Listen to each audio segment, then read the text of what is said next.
Someone asked me today how we can get more people gardening, and I've been talking about this online for years, and before that, offline at a community garden I ran. And I never articulated before what I think is at the very heart of it. But when I asked that question, it crystallized in just one moment. We need to remove shame from the equation. And honestly, this isn't just true with gardening. This is true with so many hobbies and pastimes and skills that people want to pick up but are afraid of doing or have tried and failed and then gotten scared off of continuing. Shame is the big enemy. I've talked in the past about overwhelm being the enemy, and I think that is true, but overwhelm leads to shame, feeds off of shame, and it becomes a loop.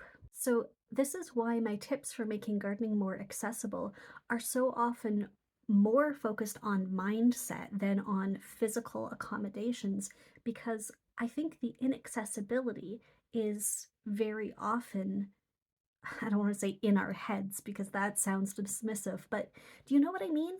The barriers that we perceive are often the same ones that we perceive between us and doing something like singing or dancing or drawing. Gardening fits in that category of s- expressions of being human. But we have this idea of being a green thumb, of being somebody who's good at it. And if we don't measure up to that, then we get scared off, we get overwhelmed, we get ashamed. So, the purpose that has really become the central purpose of my life in the last 5 years is to help people avoid that, to find their way into this activity, this skill, this pastime, this hobby in a spirit of curiosity and wonder and not building it up into something they're either good at or bad at. That's the true meaning of gentle gardening, Charlie Brown.